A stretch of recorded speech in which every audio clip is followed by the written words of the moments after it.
I don't know where these guys want to go, but one never the knows. fact that Memphis probably would have been an at-large last year if they'd have lost the championship game. Do you agree with that? And then now with the talk of 72 coming and all that, it could obviously go to more Power Fours, but really it should go to mid-level conferences. Maybe you guys getting a 2 or 3. Just your thoughts on that. Yeah, well, number one is we're not a mid-level conference. The second thing I would say is Memphis was going to be in the NCAA tournament no matter what last year. And a lot of experts had them pegged at, oh, you know, they're going to be an 8 seed, they're going to be a 9 seed. And I was sitting there looking at their non-conference schedule saying, if people think they're going to be an 8 or a 9 seed, they're not paying attention.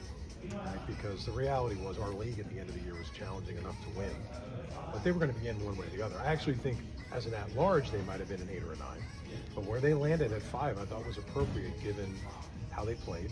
They won our tournament, and they had the guts to schedule outside the conference. And they went out and they knocked those games down. So I don't think there was any question about it. Our bigger discussion is about how we have more teams in the at-large conversation at the end of the year. And we've encouraged everybody to work really hard on their scheduling. And I don't think it's easy. Like, there's not games out there to be had. They have to be found, negotiated, etc. But more than half of our leagues upgraded their non-conference schedules significantly this year, and we need more teams to do that because that is ultimately what will differentiate us when the tournament committee gets together. If the tournament expands or not, I really don't know. But what I'd say to your point is there's two things that are important. It generates a significant amount of more investment from the media partners, and those additional slots are accessible to everybody, then it's probably, I mean, I would sit down and have that conversation. But if it's about trying to benefit some conferences at the cost of others, I don't think it's worth the conversation. The NCAA tournament is in great shape. What people love about it is that, like, teams from my hometown in New Jersey that nobody ever heard of can go knock off a blue blood and end up in the Sweet 16. We can't take that out of the tournament. Besides you putting an emphasis on non-conference scheduling, what can you do as a commissioner to, you know, raise the possibility of being a 2-bid league, 3-bid league? Well, we did more than the scheduling conversation. We hired Mike Trandisi, the former Big East commissioner, to consult with us. And a lot of it was about non-conference, but a big chunk of it was about the in-conference schedule. And, you know, Mike's advice to me was, he said, the top has got to play the top as much as humanly possible. If you look at last year, Memphis, North Texas were 2 of our best teams, and they only played once. Like, that can't happen. So it also was an inside the conference look. The next thing was taking the tournament to 10 teams in our conference tournament. Now the spots are more exclusive, more valuable. That's going to make the games more competitive, and I would argue our TV inventory is going to be way more valuable in February. So we're looking at basketball holistically. Like, scheduling is an important component of it, but also how we plot out the games for national television are equally important. Like, we want those opportunities to get the maximum amount of value. Is the scheduling changes imminent? Like, would you consider total round robin for everybody, home and away? We're not ruling anything out. You know, we took our conference schedule we were going to go to 20 conference games. We were at 18, then we decided to stay at 18. And our sense is until the league creates more competitive depth and our conference inventory is more meaningful, then we're going to stay at 18. We're going to try to capture, you know, some inventory out of conference to set up some high-profile games. If you look at the list of, you know, teams that were playing outside the conference this year, there's a lot of high-profile games, and it's not just important to schedule them, but we got to go out and win some of them too. Finally, picking Birmingham, the thought process and how that happened. So Fort Worth was a great place for a while, and I think we had gotten to the point where it's time for a change. The biggest criteria was trying to create a championship level atmosphere for student athletes. And we bid it out. We talked to cities in the footprint, outside the footprint, Vegas, like, we looked at everything. And we landed on Birmingham. The league, you know, consensus was Birmingham for this year. Geographically, it makes a lot of sense. There's a lot of our fans that can get in cars from different schools and drive down here, making it more accessible. It's a great arena. They've done Elite Eights and NCAA tournament rounds here. They understand operationally how to make it work. And downtown Birmingham's changed. Right? It's not what it was 10 years ago. So there's a lot more here, you know, for fans and student athletes and experience. So we're off to a good start with it. We're excited about being here. And after this year, we'll go to Tampa for 2 years. But we'll start the process to bid out our tournament for 28 and beyond probably later this year. Good. Cool. Thanks, man. My pleasure. Appreciate it. Yes, yeah, sir. my pleasure. All right, Ben. Okay. Thank you. Go ahead, guys. Thank you. You kind of teased or mentioned this morning about the American potentially partnering with another non-power conference for basketball scheduling. Can you elaborate on those? I don't think I discussions? said non-power conference. I said other conferences. Yeah. But so we've had conversations with pretty much everybody. And what I would say is some conferences are in the process of trying to figure out how many conference games they're going to play in the future, how they're going to allocate their non-conference scheduling. And I do think there's a trend in some places, like look at football. The ACC went to 9 games. They're going to start that in 27, but Army already got dropped by Wake Forest for next year. Right, so we're dealing with a little bit of that.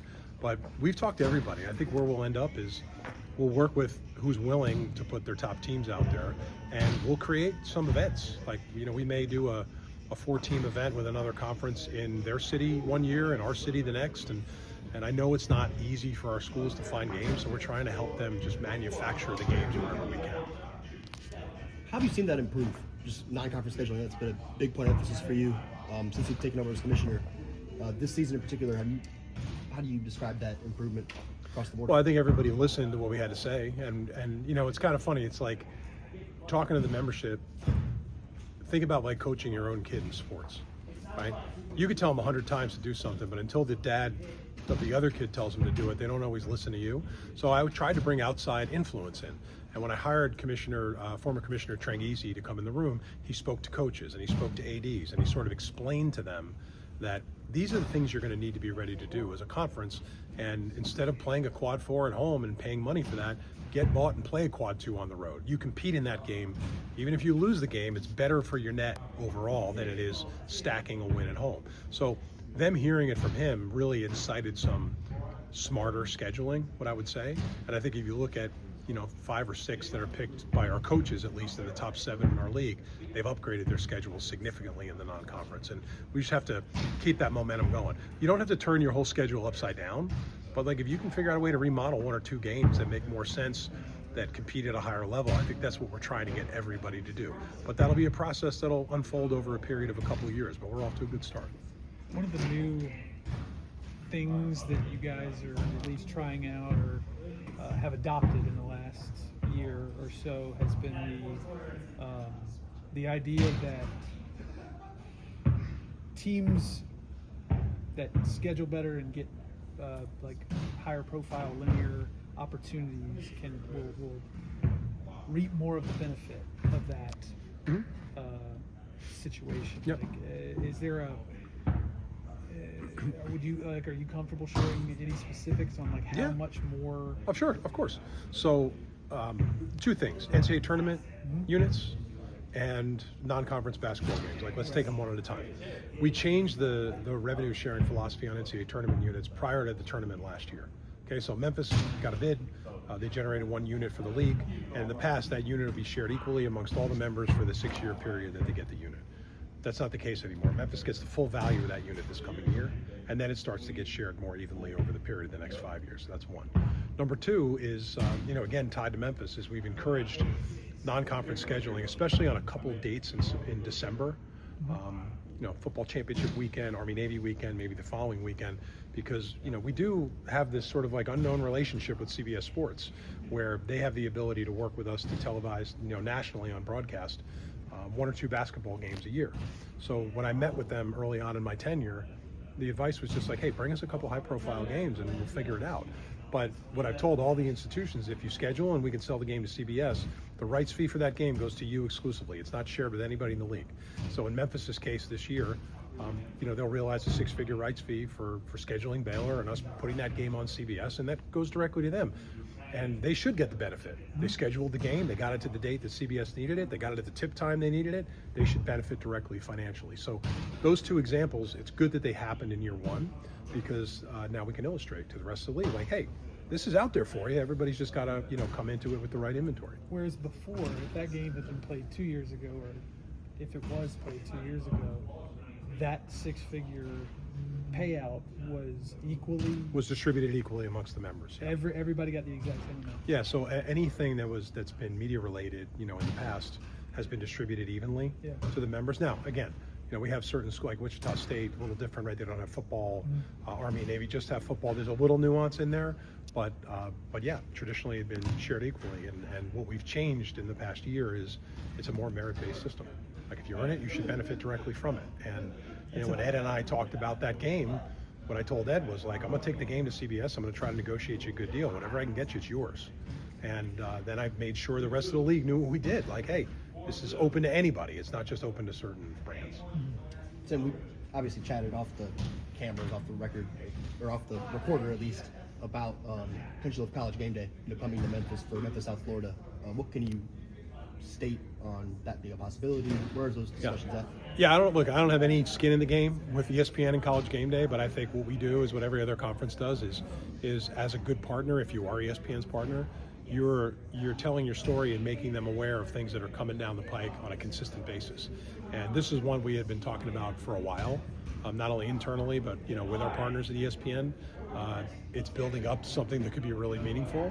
And I'm convinced that it's definitely something that's under consideration. Now, how many games are under consideration, I couldn't say, because I think ESPN does a great job keeping that very tightly held to the chest, which they need to, because you imagine the chaos if it got out what they were considering. But I think the only thing you do control is like USF and Memphis taking care of business this week and positioning themselves to be a real consideration. How it plays out, I have no idea. Would it be great for Memphis and USF and the American? No question about it. Big picture, how much does what the American has accomplished so far this season in football, how much juice does that give you? You're just starting year 2 as commissioner, and for this to sort of be building this way halfway through the season. Yeah, it's a lot of gallons of juice. It really is. And the things you control are what you control. Like I've talked to you guys for a year about what we're doing with minimum investment and Rise Ventures and building the business and revenue sharing like we're talking about now.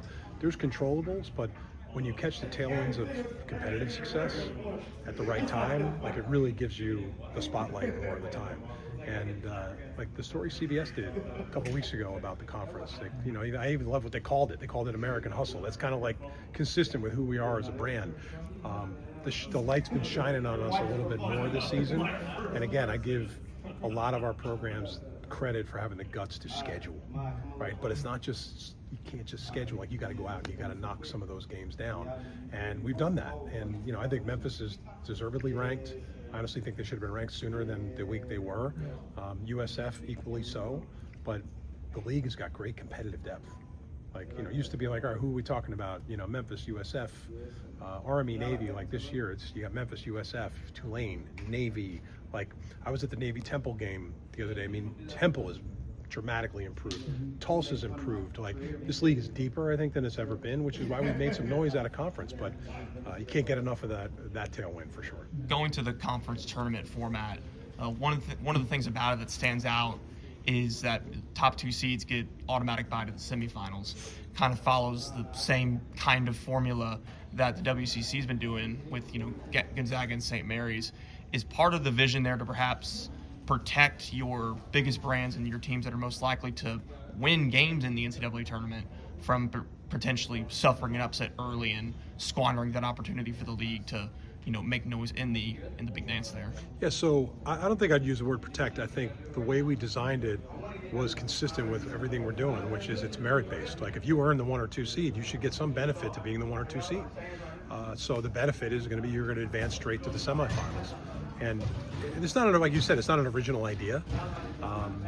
And when we talked to Commissioner Tranghese about it too, he was like, hey, look, I had Jim Boeheim and John Thompson and Jim Calhoun in my league, and they hated the double bye until they didn't hate it anymore, right? So I think part of it is providing a benefit to the teams that earn the 1 and 2 seed. It's better for our television partners, right, in that we're making sure we guarantee that our top teams are going to be in the highest profile nationally televised games, at least in the semifinals. And it does position us well for the at-large conversations in the NCAA tournament. It goes without saying, but just in your words, like how big would it be for the American Conference's brand, as you put it, to be plastered there on College Game Day? Should College Game Day come to an American matchup like Memphis? Huge. Look, I think it's, if you go to campuses around this country, a lot of campuses have people dedicated to trying to figure out a way to land game day at some point during the year. And it's not as easy as people think. Sometimes people predict where it's going to go and it goes in a totally different direction. But it's kind of like your question. It's like, what does it mean to be on Thursday night and be the only game on? What did the North Texas USF game mean? What did getting ABC to take Memphis, Arkansas at noon national, like what does that mean? It's a double doors into your whole conference and all your institutions. So I don't think the value of our ESPN relationship and the prospect of game day, I don't think you really even can measure it.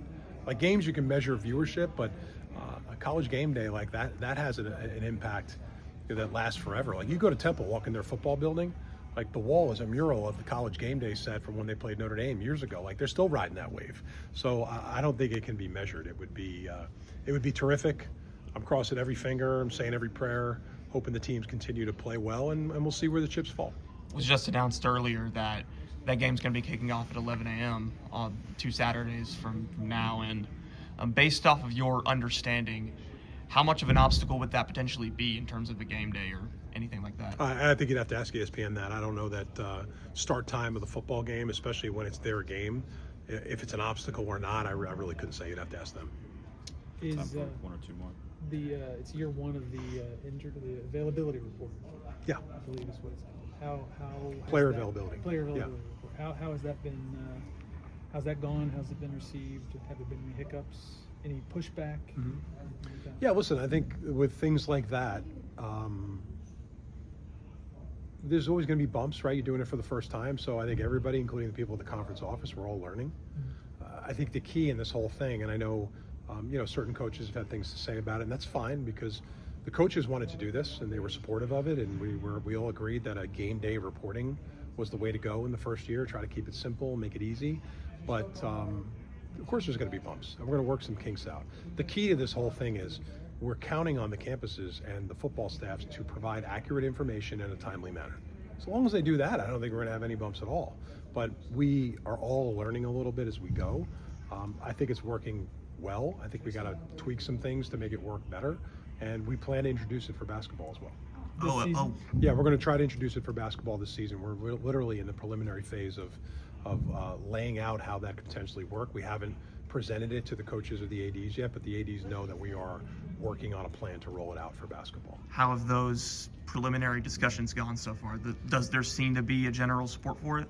Well, like I said, we're discussing it internally right now. We want to go to coaches and ADs with what we think the plan should be. And at that point, we want the coaches' input to tell us what they think realistically works, right? Because basketball is different. Football, you got a game every week. Basketball, there's some cases you may have 3 a week. So we just need to figure out a way to thread the needle to make the system work for basketball, which will probably look a little bit different from football. But we're not quite at the table with coaches and ADs yet with the detail, but we have suggested that it's something we plan to propose to introduce for basketball this season. Last one. Just obviously something that made the headlines recently in college sports was potentially legalizing gambling on pro sports, right? Like letting athletes bet on pro sports. Is that a slippery slope, do you think, just from your vantage point as a conference commissioner? Yeah, I think the sports betting thing is a really slippery slope. And, I have friends all around the sports betting business because I worked on the commercial side, and there's some insane stat that like 75% of college students in America have a sports betting account. And I would bet it's more, right? Because maybe some do it through the legalized commercial platforms and maybe some don't do it through that. But I think it's scary. And I also think this toxic behavior on social media that's directed at student athletes is equally a problem. I am worried about kids and their mental health and just sort of their general state of mind when they're attacked for going out and competing in a game because the results didn't play out for someone that may have bet on the game. So I think we have to be really, really careful about, well, it's okay to bet on pro sports, but not on college sports. It's a very slippery slope. We have to do a better job at education. And what we've talked to the sports betting brands about is like, hey, how do we partner to actually create curriculum on the college campuses to educate people about the business of sports betting? Like there's careers in this business, and also the dangers of sports betting. Like to me, I think it's an incredibly slippery slope. We have to be really thoughtful and careful about whatever it is we choose to do. Thanks, guys. Thank you. You guys